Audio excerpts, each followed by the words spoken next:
no question that the Lagonda was a dramatic car. It's not often that a new car launch gets featured on the BBC main news. One has to remember that the 1970s were a pretty parlous period for the Western world. Aston Martin had gone out of business in 1974 and only been rescued in 1975. So a year later, they brought out this revolutionary car. The truth was that the new owners of the company were very bold and could see that the only way to really put Aston Martin back on the map and back on its feet economically was to create a car that would make an impact and indeed be a car of the future, which it certainly was at the time. Following the prototype V8 four-door saloon Lagonda that David Brown had commissioned for himself, Aston Martin attempted to make another Lagonda four-door saloon based on the V8 and looking very much like the V8 coupe, and that was a Series 1 Lagonda. As a consequence of that, these cars, these William Townes designed cars announced in 1976, actually start in Series 2 and end in Series 4.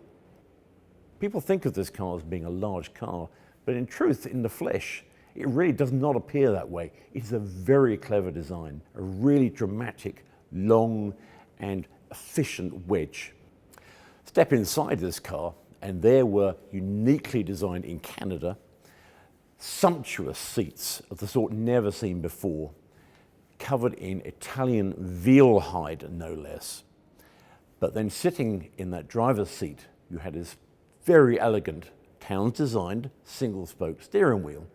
But beyond that was something quite alien to anybody who'd ever sat in a car before, a single black sheet of plastic.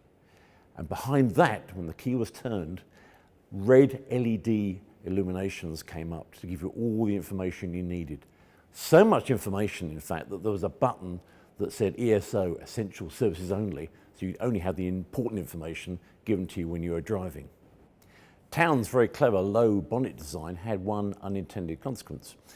It made the airbox much, much smaller, and it strangled the airflow into the Aston Martin V8 5.3 litre engine.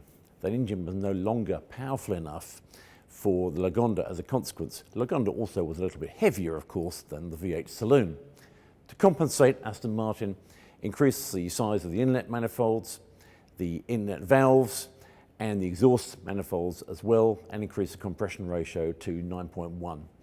The power increase gave the Lagonda the speed and the acceleration that the car deserved. It's often been something of a conundrum as to whether the car is actually an Aston Martin or a Lagonda, a bit like is the Dino a Ferrari, or just a Dino. In truth, the matter has never been resolved, but in 1984, with the advent of the Series 3 model, the words Aston Martin disappeared from the badge.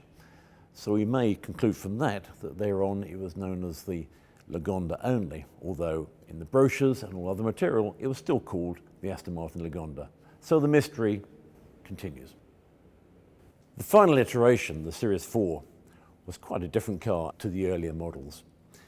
For a start, the most obvious thing is that the lines of the car, Townes' celebrated sharp lines, had been smoothed off as if someone had gone over the car with sandpaper. The wheels were different, the boot was much, much deeper, and the swage lines down the side had gone.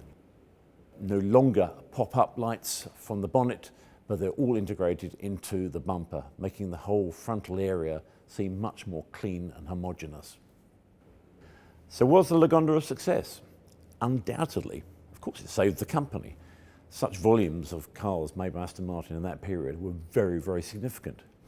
As it turned out, the V8 saloon did have a life beyond the 1970s, but the Lagonda was so successful that at one time, Aston Martin considered dropping the V8 and only producing the Lagonda.